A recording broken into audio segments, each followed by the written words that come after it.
अस्सलाम वालेकुम। अच्छा जी, तुसी बड़ियां बड़ियां चोरियां वेखियां होणगियां, लेकिन ਜਿਹੜੀ चोरी ਅੱਜ ਮੈਂ ਤੁਹਾਨੂੰ ਵਿਖਾਣ ਤੇ ਦੱਸਣ ਲੱਗਾ ਵਾਂ, ਇਹਦੇ ਨਾਲ ਦੀ ਚੋਰੀ ਨਾ ਤੁਸੀਂ ਪਹਿਲੇ ਦੇਖੀ ਹੋਣੀ ਆ, ਨਾ ਪਹਿਲੇ ਸੁਣੀ ਹੋਣੀ ਆ। ਕਿਉਂਕਿ ਇਦਾਂ ਦੀਆਂ ਚੋਰੀਆਂ ਅਸੀਂ ਅੰਗਰੇਜ਼ੀ ਫਿਲਮਾਂ ਦੇ ਵਿੱਚ ਦੇਖੀਆਂ ਸੀਗੀਆਂ। ਹਕੀਕਤ ਦਾ ਇਹਨਾਂ ਦੇ ਨਾਲ ਤਾਲੁਕ ਨਹੀਂ ਹੁੰਦਾ ਸੀ। ਬੜੀ ਬੜੀ ਦੂਰੋਂ ਦੁਨੀਆ ਜਿਹੜੀ ਹੈ ਨਾ, ਇਸ ਚੋਰੀ ਨੂੰ ਦੇਖਣ ਆ ਰਹੀ ਆ, ਜਿਹੜੀ ਤੁਹਾਨੂੰ ਮੈਂ ਦੱਸਣ ਲੱਗਾ। ਬੜੀ ਅਨੋਖੀ ਜੀ ਚੋਰੀ ਹੈਗੀ ਏ। ਥਾਣਾ ਲੰਗੜਿਆਣਾ ਜੀ, ਪੁੱਲ ਹੈਗਾ ਜੀ ਮੰਗੂਆਣਾ। ਉੱਥੇ ਜਨਾਬੇ ਵਾਲੀ 300 ਮੀਟਰ ਲੰਬੀ ਸੁਰੰਗ ਜਿਹੜੀ ਸੀ ਨਾ, ਉਹ ਇੱਕ ਚੋਰ ਨੇ ਤੇ ਉਹਦੀ ਬੁੱਢੀ ਨੇ ਰਲ ਕੇ ਦੋਨਾਂ ਨੇ ਖੋਦ ਦਿੱਤੀ। ਕਈਆਂ ਦੇ ਨਾਲ ਸੁਰੰਗ ਨਹੀਂ ਖੋਦੀ ਜਾਂਦੀ। ਬੁੱਢੀ ਜਨਾਬੇ ਵਾਲੀ ਬੇਲਚੇ ਦੇ ਨਾਲ ਸਮਾਨ ਕੱਢ ਕੇ ਬਾਹਰ ਸੁੱਟਦੀ ਸੀ। ਮਿੱਟੀ ਜਿਹੜੀ ਹੁੰਦੀ ਆ ਕੱਢ ਕੇ ਬਾਹਰ ਸੁੱਟਦੀ ਸੀਗੀ ਤੇ ਭਾਈ ਹੋਰੀ ਬਾਹਰ ਢੇਰ ਲਾਈ ਜਾਂਦੇ ਸੀ। ਸੁਰੰਗ ਖੋਦਦਿਆਂ ਆੜਤੀਆਂ ਦੀ ਦੁਕਾਨ ਤੱਕ ਪਹੁੰਚ ਗਏ। ਫਿਰ ਇਹਨਾਂ ਨੇ ਕੰਮ ਪਾਣਾ ਸ਼ੁਰੂ ਕੀਤਾ। ਬੁੱਢੀ ਤੇ ਬੰਦਾ ਦੋਨੇ ਸੁਰੰਗ 'ਚ ਵੜ ਜਾਣੇ ਤੇ ਵੜਦੇ ਆੜਤੀ ਦੀ ਦੁਕਾਨ ਦੇ ਅੰਦਰ ਵੜ ਜਾਣੇ। ਉੱਥੋਂ ਜਨਾਬੇ ਵਾਲੀ ਇਹਨਾਂ ਨੇ ਮੁੰਜੀ ਦੀ ਬੋਰੀ ਚੱਕਣੀ, ਲਿਆ ਕੇ ਘਰ ਸੁੱਟਣੀ, ਫਿਰ ਜਾਣਾ ਮੁੰਜੀ ਦੀ ਬੋਰੀ ਚੁੱਕਣੀ।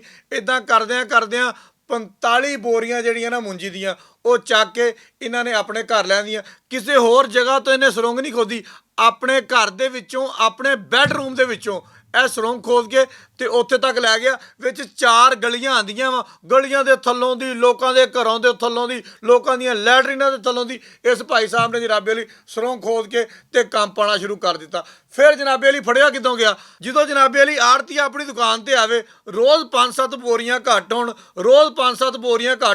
ਉਹ ਬੜਾ ਪਰੇਸ਼ਾਨ ਵੀ ਬਾਹਰੋਂ 4 ਤਾਲੇ ਲੱਗੇ ਆ, ਬਾਹਰ ਸ਼ੈ ਕੋਈ ਨਹੀਂ ਜਾਂਦੀ, ਹਰ ਪਾਸੋਂ ਬੰਦ ਆ, ਇਹ ਬੋਰੀਆਂ ਜਾਂਦੀਆਂ ਕਿੱਧਰ ਪਈਆਂ ਵਾ। ਫਿਰ ਜਨਾਬੇ ਵਾਲੀ ਉਹਨੇ ਜਦੋਂ ਤਹਿਕੀਕ ਕੀਤੀ ਕਿ ਬੋਰੀਆਂ ਚੱਕ ਕੇ ਇੱਧਰ ਕੀਤੀਆਂ, ਕੋਈ ਇੱਧਰ ਕੀਤੀਆਂ, ਤੇ ਐਡਾ ਕੁ ਮੋਹਰਾ ਨਜ਼ਰ ਆਇਆ ਤੇ ਮੋਹਰੇ ਦੇ ਵਿੱਚ ਆੜਤੀ ਸਾਹਿਬ ਵੜ ਗਏ। ਆੜਤੀ ਉਹਨਾਂ ਦੇ ਘਰੋਂ ਜਾ ਨਿਕਲਿਆ, ਆਪਣੀ ਦੁਕਾਨ 'ਚ ਵੜਿਆ ਤੇ ਉਹਨਾਂ ਦੇ ਘਰੋਂ, ਯਾਨੀ ਕਿ ਉਹਨਾਂ ਦੇ ਬੈੱਡਰੂਮ 'ਚ ਜਾ ਨਿਕਲਿਆ। ਉਹਨੇ ਕਿਹਾ ਕੀ ਗੱਲ ਹੋਈ? ਜਦੋਂ ਉਹਨਾਂ ਦੇ ਬੈੱਡਰੂਮ 'ਚ ਜਾ ਕੇ ਨਿਕਲਿਆ, ਅੱਗੋਂ ਜਨਾਬੇ ਵਾਲੀ ਇੱਕ ਮੁੰਜੀ ਦੀ ਬੋਰੀ ਜਿਹੜੀ ਸੀ ਉਹ ਲੱਭ ਵੀ ਗਈ। ਉਸ ਭਾਈ ਸਾਹਿਬ ਨੇ, ਚੋਰ ਸਾਹਿਬ ਨੇ ਕਿਹਾ, ਯਾਰ ਅਸੀਂ ਆਪਣੇ ਖਾਣ ਪੀਣ ਨੂੰ ਰੱਖੀ ਸੀ, ਬਾਕੀ ਅਸੀਂ ਨਾਲ ਵੇਚਦੇ ਰਹੇ ਹਾਂ। ਫਿਰ ਇੱਕ ਹੋਰ ਕਲੂ ਮਿਲਿਆ, ਕਲੂ ਸਮਝਦੇ ਹੋ ਨਾ, ਇੱਕ ਹੋਰ ਸ਼ਵਾਇਦ ਮਿਲਿਆ। ਉਹ ਇਹ ਮਿਲਿਆ ਕਿ ਜਿਹੜੀ ਬੀਬੀ ਸੀ ਨਾ ਉਹਦੇ ਘਰ ਦੀ, ਉਹ ਜਨਾਬ ਜਦੋਂ ਸੁਰੰਗ ਦੇ ਵਿੱਚ ਵੜ ਕੇ ਆੜਤੀਏ ਦੀ ਦੁਕਾਨ ਤੱਕ ਪਹੁੰਚੀ ਤੇ ਉੱਥੇ ਆਪਣੀ ਜੁੱਤੀ ਭੁੱਲ ਆਈ। ਹੁਣ ਪਤਾ ਨਹੀਂ ਉੱਥੇ ਆੜਤੀਏ ਦੁਕਾਨ ਦੇ ਵਿੱਚ ਸਾਰੀ ਬਾਤ ਆ, ਮੀਆਂ ਬੀਵੀ ਆ, ਕਿਤੇ ਦਿਲ ਖਰਾਬ ਵੀ ਹੋ ਸਕਦਾ ਨਾ, ਹਾਲਾਤ ਵੀ ਖਰਾਬ ਹੋ ਸਕਦੇ ਆ। ਉੱਥੇ ਇਹਨਾਂ ਨੇ ਕਿਤੇ ਬੋਰੀ ਨਾਲ ਥੱਲੇ ਵਿਛਾ ਲਈ ਹੋਵੇ, ਗੱਲ ਸਮਝ ਰਹੇ ਹੋ ਨਾ, ਉੱਥੇ ਆਪਣੀ ਬੋਰੀ ਨਾਲ ਵਿਛਾ ਲਈ ਹੋਵੇ। ਜੁੱਤੀ ਦਾ ਉੱਥੇ ਰਹਿਣਾ ਮੇਰੀ ਸਮਝੋ ਬਾਹਰ ਹੈਗਾ। ਲੇਕਿਨ ਬੀਬੀ ਜੁੱਤੀ ਉੱਥੇ ਛੱਡ ਆਈ, ਉਹ ਜੁੱਤੀ ਵੀ ਬਰਾਮਦ ਹੋ ਗਈ, ਇਹਦੇ ਘਰੋਂ ਬੋਰੀ ਵੀ ਬਰਾਮਦ ਹੋ ਗਈ। ਹੁਣ ਪੁਲਿਸ ਮੌਕੇ ਤੇ ਪਹੁੰਚ ਗਈ ਆ, ਅਹਿਲੇ ਇਲਾਕਾ ਮੌਕੇ ਤੇ ਪਹੁੰਚ ਗਿਆ, ਦੂਸਰੇ ਸ਼ਹਿਰਾਂ ਦੇ ਵਿੱਚੋਂ ਲੋਕ ਆ ਰਹੇ ਆ ਇਸ ਸੁਰੰਗ ਨੂੰ ਵੇਖਣ ਵਾਸਤੇ। ਮੈਂ ਜਨਾਬੇ ਵਾਲੀ ਡੀਸੀ ਚਨਿਓੜ ਸਾਹਿਬ ਨੂੰ ਗੁਜ਼ਾਰਿਸ਼ ਕਰਾਂਗਾ, ਸਰ ਇਹਨੂੰ ਉਹ ਸਾਰੇ ਕਦੀਮਾ ਬਣਾ ਦਿੱਤਾ ਜਾਵੇ ਤਾਂ ਕਿ ਲੋਕ ਆ ਕੇ ਇਹਨੂੰ ਵੇਖਣ ਕਿ ਇਹ ਸੁਰੰਗ ਕਿੱਧਰੋਂ ਆਈ ਆ, ਕਿੱਧਰ ਨੂੰ ਜਾਂਦੀ ਆ। ਵੈਸੇ ਤਾਂ ਚਨਿਓੜ ਦੇ ਵਿੱਚ ਹੋਰ ਵੀ ਬਹੁਤ ਸਾਰੀਆਂ ਪੁਰਾਣੀਆਂ ਚੀਜ਼ਾਂ ਹੈਗੀਆਂ, ਲੇਕਿਨ ਇਹਨੂੰ ਵੀ ਕੋਈ ਇਦਾਂ ਦਾ ਦਰਜਾ ਦਿੱਤਾ ਜਾਵੇ। ਇਹ ਅਨੋਖਾ ਕੰਮ ਹੈ ਚਨਿਓੜ ਦੇ ਵਿੱਚ। ਆਰਪੀਓ ਫੈਸਲਾਬਾਦ ਸਾਹਿਬ, ਡੀਪੀਓ ਚਨਿਓੜ ਸਾਹਿਬ, ਇਹਦੇ ਉੱਪਰ ਖੁਸੂਸੀ ਗੌਰ ਕਰਨਾ ਮੇਰੀ ਗੱਲ ਤੇ, ਕਿ ਇਹਨੂੰ ਕੋਈ ਇਦਾਂ ਦੀ ਚੀਜ਼ ਬਣਾ ਦਿਓ ਤਾਂ ਕਿ ਲੋਕ ਦੇਖਣ ਆਣ। ਇਹ ਨਾ ਹੋਵੇ ਕਿ ਬਾਕੀ ਸਾਡੇ ਫੈਸਲਾਬਾਦ ਦੇ ਵੀ ਜਾ ਕੇ ਜਿਹੜੇ ਚੋਰ ਆ, ਜਿਹੜੇ ਫੜੇ ਫੁੜੇ ਹੁੰਦੇ ਆ, ਉਹ ਜਾ ਕੇ ਵੇਖਣ ਲੱਗ ਜਾਣ ਤੇ ਇਦਾਂ ਦੀਆਂ ਸੁਰੰਗ ਖੋਦ ਕੇ ਤੇ ਭਾਵੇਂ ਗਵਾਂਢੀਆਂ ਲੋ ਜਾ ਕੇ ਉਹਨਾਂ ਦਾ ਸਮਾਨ ਚੱਕ ਲੈਣ। ਇਸ ਵਾਸਤੇ ਨਹੀਂ, ਲੇਕਿਨ ਉਹਨਾਂ ਨੇ ਅਨੋਖਾ ਕੰਮ ਕੀਤਾ ਵਾ, ਅਨੋਖੀ ਡਕੈਤੀ ਕੀਤੀ ਆ। ਇਸ ਤੋਂ ਤੁਹਾਨੂੰ ਦੱਸਣੀ ਜ਼ਰੂਰੀ ਸੀ।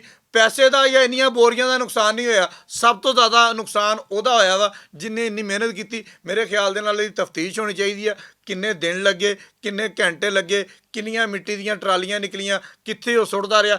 A to Z ਤਫਤੀਸ਼ ਕਰਕੇ ਫਿਰ ਸਾਨੂੰ ਵੀ ਦੱਸੋ ਕਿ ਇਹ ਹਾਲਾਤ ਕਿਉਂ ਪੈਦਾ ਹੋਏ ਕਿ ਇਸ ਭਾਈ ਸਾਹਿਬ ਨੇ ਐਡਾ ਵੱਡਾ ਅਨੋਖਾ ਕੰਮ ਕਰਤਾ। ਸਾਡੇ ਜ਼ਰਾਏ ਦੇ ਮੁਤਾਬਕ ਇਹਨੇ ਇੱਕ ਫਿਲਮ ਦੇਖੀ ਸੀ ਅੰਗਰੇਜ਼ੀ ਦੀ, ਉਹ ਫਿਲਮ ਨਹੀਂ ਜਿਹੜੀ ਤੁਸੀਂ ਸੋਚਦੇ ਪਏ ਹੋ। ਹਰ ਅੰਗਰੇਜ਼ੀ ਦੀ ਫਿਲਮ ਉਹ ਨਹੀਂ ਹੁੰਦੀ ਜਿਹੜੀ ਕਾਸ਼ੀ ਸੋਚਦਾ ਪਿਆ ਵਾ। ਫਿਲਮ ਹੈਗੀ ਦਾ ਬੈਂਕ ਜੌਬ, ਜਿਹੜੀ ਇਸ ਭਾਈ ਸਾਹਿਬ ਨੇ ਦੇਖੀ ਸੀ ਤੇ ਉੱਤੇ ਅਮਲ ਦਰਾਮਦ ਸ਼ੁਰੂ ਕਰ ਦਿੱਤਾ। ਹਰ ਫਿਲਮ ਅਮਲ ਦਰਾਮਦ ਵਾਲੀ ਨਹੀਂ ਹੁੰਦੀ, ਸਿਰਫ ਉਹ ਫਿਲਮ ਅਮਲ ਦਰਾਮਦ ਵਾਲੀ ਹੁੰਦੀ ਹੈ ਜਿਹੜੀ ਕਾਸ਼ੀ ਸੋਚ ਕੇ ਬੈਠਾ ਹੋਇਆ। ਬਹੁਤ ਸ਼ੁਕਰੀਆ।